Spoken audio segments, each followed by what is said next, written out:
تو حضرت عمر رضی اللہ تعالیٰ نے کیا فرمایا؟ آپ نے یہ فرمایا، اس سے سوال کیا کہ کیا آپ اس کے دین سے مطمئن ہیں؟ آپ نے اس کی دینداری دیکھی؟ جی حضرت میں نے دیکھی ہے، حضرت میں نے دینداری دیکھی ہے۔ تو حضرت عمر رضی اللہ نے پوچھا اچھا آپ نے اگر دینداری دیکھی ہے تو علامات بتائیے۔ اس نے کہا حضرت وہ نماز پڑھتا ہے، مسجد میں نے دیکھا اس کو نماز میں آتے جاتے، اور پھر میں نے اس کے لباس کو دیکھا، اس کا مصنوع لباس ہے، داڑھی بھی ہے اور جو ہے نا اس کے ٹوپی بھی ہے۔ حضرت اقدس حضرت تھانوی رحمۃ اللہ علیہ ان کے بارے میں لکھے کہ حضرت کے پاس ایک آدمی ہے، کہنے لگا حضرت بیٹی کی شادی کرنا چاہتا ہوں، داڑھی والا نہیں مل رہا۔ کون نہیں مل رہا؟ داڑھی والا نہیں مل رہا۔ حضرت نے فرمایا اس داڑھی والے سے بے داڑھی والا اچھا، جس کے اخلاق اچھے ہیں۔ اور بعض داڑھی والے ایسے ہوتے ہیں ان کے اخلاق اچھے نہیں ہوتے، وہ اس بے داڑھی والے سے کمتر ہوتے ہیں، اس کے اخلاق اچھے ہوتے ہیں۔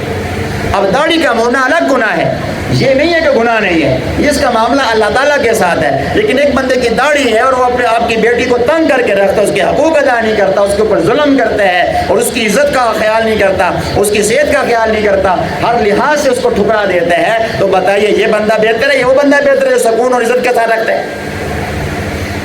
حکیم علامت حضرت تھا، جب میں نے پہلی دفعہ پڑھا، میں ایک دفعہ تو کب آ گیا، میں نے اتنا بڑا فتویٰ حضرت نے دیا۔ پھر خیال آیا کہ حضرت نے جس پینٹ کو جا کر کیا ہے وہ سمجھنے والی بات، حضرت نے یہ نہیں فرمایا کہ تم داڑھی والے کے ساتھ نہ کرو، داڑھی والے اچھی نہیں، حضرت نے فرمایا جو اصل چیز ہے جس سے تمہاری بیٹی کی زندگی خوشحال اور اچھی ہو سکتی ہے وہ اخلاق ہیں، وہ بندہ تلاش کرو۔ حضرت عمر کا فتویٰ سنیے رضی اللہ تعالیٰ عنہ کا۔ حضرت عمر بن خطاب رضی اللہ تعالیٰ عنہ نے فرمایا کہ یہ علامتیں نہیں ہیں جو تم دیکھ رہے ہو دینداری کی، اس سے تو دیندار بندہ دکھتا ہے، بندہ تھوڑا ہے، اور دیندار دکھنا بڑا آسان ہے، بننا ذرا محنت والا کام ہے۔ دیندار بننے کی کوشش کیجیے۔ حضرت عمر نے فرمایا اس کے معاملات دیکھو، کیا دیکھو؟ معاملات دیکھو، لوگوں کے ساتھ لین دین دیکھو، رشتہ داروں کے ساتھ صلہ رحمی دیکھو، یہ چیزیں دیکھو، اس کا رزق دیکھو، حلال ہے حرام ہے، یہ چیزیں دیکھو۔ آج ہم کیا دیکھتے ہیں؟ پراپرٹی، مال، پیسہ، عزت، شہرت، سٹیٹس اور نہ جانے کیا کچھ دیکھتے ہیں۔ ہمارے حضرت فرمایا کرتے ہیں جو بندہ اللہ کا خوف رکھنے والا ہوگا، اللہ کے حقوق ادا کرنے والا ہوگا، اور تمہاری بیٹی کے حقوق بھی ادا کرے گا، اور جو بیٹی حقوق ادا کرنے والی ہوگی تمہارے بیٹے کے حقوق بھی ادا کرے گی۔ تو نمبر ایک ہمارا دین 5-4 عبادات کا نام نہیں، 5 معمولات کا نام ہے۔ نمبر 1 عقائد کی درستگی، نمبر 2 عبادات کی درستگی تاکہ اللہ کے بندے کا اللہ سے تعلق کیسے اچھا ہو جائے، نمبر 3 معاملات کی درستگی تاکہ لوگوں کا تعلق لوگوں سے کیسا اچھا ہو جائے، اللہ کے بندوں کا اللہ کے بندوں کے ساتھ تعلق کیسا اچھا ہو جائے۔ یاد رکھنا عبادات اس وقت تک کام نہیں آئے گی جب تک معاملات کی درستگی نہیں ہوگی۔ قیامت کے دن حدیث میں آتے ہیں پہاڑوں کے بقدر اس بندے کی عبادات اس کے منہ پہ مار دی جائے گی جس کے معاملات درست نہیں ہوں گے، لوگوں سے لین دین درست نہیں ہوگا، لینا یاد آتا ہے دینا یاد نہیں آتا۔ کتنے لوگ ہوتے ہیں قرضہ لیتے ہیں واپس نہیں کرتے، محنتیں کرنی پڑتی ہیں۔ کتنے ایسے لوگ ہیں اپنی بہنوں کا جہیز جو ہے نا وہ جہیز کے نام پہ پراپرٹی کھا جاتے ہیں، وہ جی ہم نے آپ کو جہیز نہیں دے دیا تھا، جہیز ایک گفٹ ہے، ایک ہدیہ ہے، وہ تھوڑا دیں یا زیادہ دیں اس کا دینا واجب نہیں ہے، پراپرٹی کا دینا فرض ہے، پراپرٹی کا دینا فرض ہے۔ آپ اگر جہیز کے نام پہ وراثت کھائیں گے، آپ حرام کھائیں گے، آپ کی دعا قبول نہیں ہوگی، آپ کی نماز قبول نہیں ہوگی۔ حدیث میں فرمایا کہ اس بندے کی نماز، روزہ اور حج قبول نہیں جو مال حرام کھاتے ہیں، اور یہ مال حرام ہے کہ اپنی بہن کا تم حق کھا رہے ہو۔ بیوی سے حق مہر مقرر کیا تھا، 20 سال ہو گئے، بچے پیدا ہو گئے، بچوں کی شادیاں ہونے والی ہیں، ابھی تک حق مہر نہیں دیا، حق دبا کے گھر پھر رہا ہے۔ بڑا حاجی بندہ پھرتا ہے، بڑا نمازی بندہ پھرتا ہے، حق مہر دینے کی توفیق ہی نہیں ہے۔ بات سمجھ آ رہی؟ حج پہ حج کر رہا ہے، عمرے پہ عمرہ کر رہا ہے، صدقات دے رہا ہے، قربانی بڑا جانور 2-2 4-4 5-5 لاکھ والا جو ہے نا وہ قربانی کا جانور دے رہے ہیں، رشوت بھی کھاتا ہے، سود کا پیسہ بھی حاصل کرتا ہے۔ یہ کہاں کا ایمان ہے؟ یہ کہاں کی دینداری ہے؟ ایسی بات نہیں ہے، ذہن میں رکھیے گا یہ بات۔ عقائد کا درست ہونا، عبادات کا معاملہ اچھا ہونا اور اللہ کے بندوں کے ساتھ تعلق اچھا رکھنا، اور اس کے بعد چوتھے نمبر پر جہاں رہ رہے ہیں ماحول معاشرے میں، معاشرت کی درستگی بھی بہت ضروری ہے، معاشرت کی درستگی بہت ضروری ہے۔ اور آپ تھوڑا سا اوپر سے نیچے آ جائیں، جس بندے کی معاشرت اچھی ہے لیکن اس کے معاملات اچھے نہیں، معاشرت کا کچھ فائدہ ہے، لوگوں کے سامنے اپنے آپ کو بنا کے رکھنے کا، سنوار کے رکھنے کا کچھ فائدہ ہے، کیونکہ جس چہرے کو اللہ کے بندے دیکھ رہے ہیں وہ تم نے سنوارا ہوا ہے، جس قلب کو اللہ دیکھ رہے ہیں وہ تم نے بگاڑا ہوا ہے، تمہارا کوئی اللہ کا معاملہ نہیں ہے۔ نمبر 2 تمہاری اگر عبادت اللہ کے ساتھ تمہارے تعلقات خراب ہوئے ہیں، تمہارے معاملات تمہیں فائدہ نہیں دیں گے. تمہارے کتنے اچھے معاملات ہوں، تم اگر نماز نہیں پڑھتی ہو، تم زکوٰۃ ادا نہیں کرتے ہو، قربانی نہیں دیتے ہو، عشر ادا نہیں کرتے ہو، دیگر اللہ رب العزت نے جو احکامات لاگو ان کی پرواہ نہیں کرتے، تم اللہ کے مقبول نہیں ہو. اور بالکل یہ تم عبادات بھی کرتے ہو، معاملات بھی اچھے کرتے ہو، معاشرت میں بھی اچھا وقت گزارتے ہو، لوگوں کے ساتھ تمہارا رویہ بہت اچھا، لوگ تم سے خوش ہیں، تم سے کسی قسم کی نہ قلبی نہ ذہنی نہ جسمانی نہ مالی تکلیف ہے. قلبی تکلیف کا مطلب کہ ایسا کام نہیں کرتے لوگوں کو دل اس کے ان کے ٹوٹتے ہیں، ایسا بول نہیں بولتے جس نے دل چیر دیتے ہیں. اور مالی کا مطلب ہے کسی کا مال پیسہ آپ نے ہڑپ نہیں کیا ہوا، آپ مال تجارت اتنا مہنگا کر کے نہیں بیچتے کہ لوگوں کو لینے میں تکلیف ہوتی جا رہا ہوں. آپ دھوکہ نہیں دیتے، ملاوٹ نہیں کرتے. بات نہیں، مالی تکلیف. اور زبانی قولی فعلی عملی تکلیف کیا ہے کہ زبان سے ایسا لفظ، گالی، غیبت، الزام، اس قسم کی چیزیں، اپنے بدن سے ایسی حرکت بھی، ایسا عمل کرنا کہ لوگوں کو تکلیف پہنچے. اور جیسے راستے میں کیچڑ پھینک دینا، لوگ گزرتے ہیں تو مشکل ہوتی ہے، راستے میں گاڑیاں کھڑی کرنا، جہاں پارکنگ نہیں ہے وہاں گاڑی کھڑی کر دینا، وہاں موٹر سائیکل لگا دینا، رستوں اور بازاروں کو تنگ کر دینا. اور ذہنی تکلیف کی ہے کہ ایسی حرکت کرنا کہ اگلا بندہ ڈپریشن میں چلا جائے. مثال کے طور پر بیوی اپنے خاوند کی نافرمانی کرے، یہ بیچارہ ڈپریشن میں زندگی گزار رہا ہے. اولاد اپنے ماں باپ کی نافرمانی کرے اور یہ ماں باپ بوڑھی ہو جاتی ہے لیکن ڈپریشن میں زندگی گزار رہی ہے. ایک عورت کو ناجائز اس کو طلاق خاوند دے دیتا ہے، ساری زندگی بیچارہ ڈپریشن میں زندگی گزار رہی ہے. تم اپنے بچے کو عزت اتنا کرتے ہو یا اپنے گھر والوں کو عزت اتنا کرتے ہو، بس بے عزت اتنا کرتے ہو کہ ہر وقت ذہنی ڈپریشن کی شکار ہو جاتی ہیں عورتیں یا بچے. تو ذہنی تکلیف سے بچانا، سمجھ آ رہی؟ یہ سارے معاملات تمہارے اچھے ہیں لیکن تمہارا عقیدہ ٹھیک نہیں ہے تو منہ پہ مار دی جائے.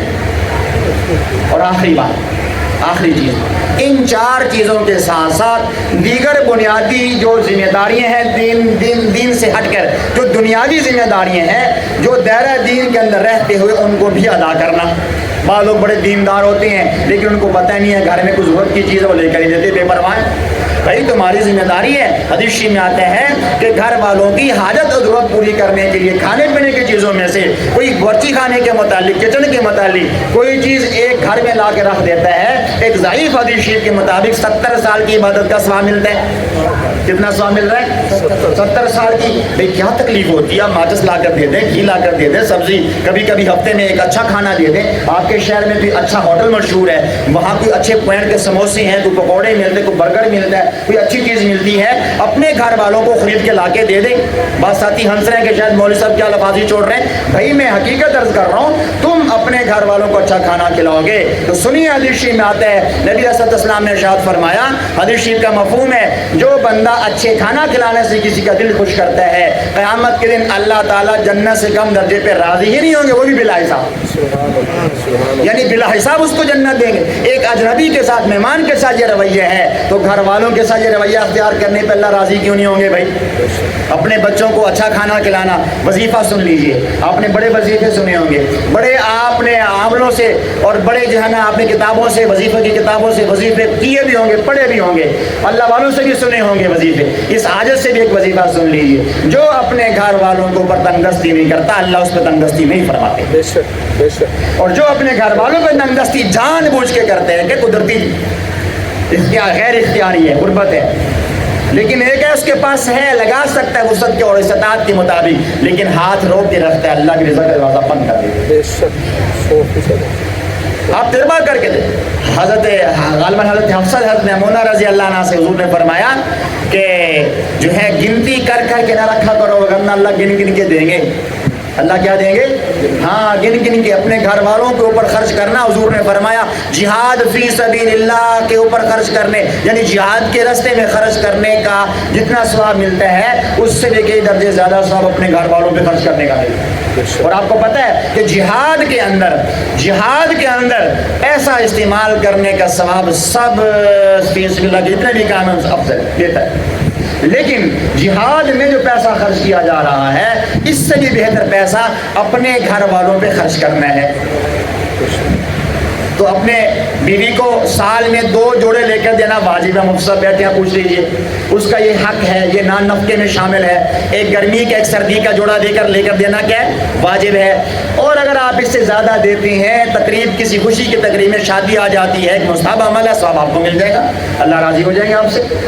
ایک اللہ والی بندی نہ ہو، صرف ایک مسلمان بندی ہے جو گھر کی چار دیواری میں زندگی گزار رہی ہے، وہ آپ کی متاحت ہے، وہ آپ کی نوکرانی ہے، وہ آپ کی درزن بھی ہے، وہ آپ کی دھوبن بھی ہے، وہ آپ کی باورچن بھی ہے، اس اللہ کی بندی کا دل خوش کرنے کے لیے ایک گفٹ آپ لا کر دے دیں گے، میں یقین سے کہہ سکتا ہوں یہ وہ عمل ہے، اللہ بخش فرمائے۔ حضرت اخترستانوی رحمۃ اللہ واقعہ لکھا ہے، ایک صاحب نے، ان کی جب اللہ کا پیشی ہوئی اللہ نے معاف کر دیا، خام میں ملے کیسے معافی ملی؟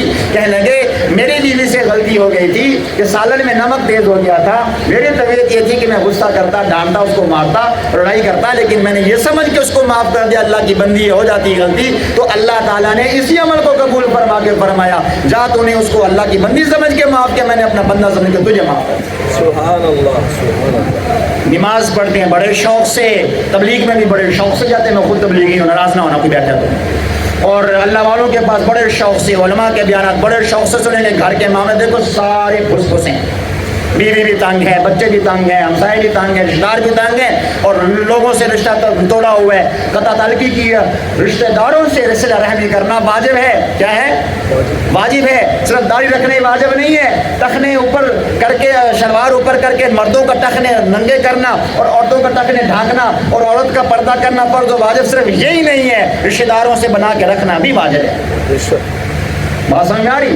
تو دین صرف 5 عبادات کا نام نہیں ہے کہ آپ نماز پڑھتے ہیں، آپ ٹوپی رکھتے ہیں، آپ داڑھی رکھ لیں، یہ بڑے فضائل فضیلت والے کام ہیں۔ سمجھانے کا مقصد یہ نہیں ہے کہ یہ چیزیں ناقص ہیں، نعوذ باللہ، یہ بڑی بڑی عبادات ہیں، لیکن یاد رکھنے تب مقبول ہے جب آپ کا تعلق اللہ کے بندوں سے اچھا ہو، اللہ کے بندوں کو تکلیف دے رکھتے ہیں اور لوگوں کو دل دکھلاتے ہیں اور اللہ سے رو رو کر دعا کرتے ہیں، یاد رکھنا تمہاری وجہ سے کوئی رو رہا ہے، تم اللہ کے سامنے رو رہے ہو تو اللہ تمہاری نہیں سنے، کسی کا دل خوش کر کے۔ آخری بات عرض کر کے میں بات سمیٹ رہا ہوں، ہمارے دادا پیر حضرت خواجہ مرشد عالم رحمۃ اللہ علیہ، میں نے اپنے حضرت سے کئی دفعہ واقعہ سنا، اور حضرت جی فرما رہے تھے کہ خواجہ صاحب رحمۃ اللہ علیہ گھر سے نکلے، وضو کر کے نکلے، اور جب واپس یعنی وضو کرنے لگے تو اہلیہ سے کچھ پانی ذرا ڈل گیا،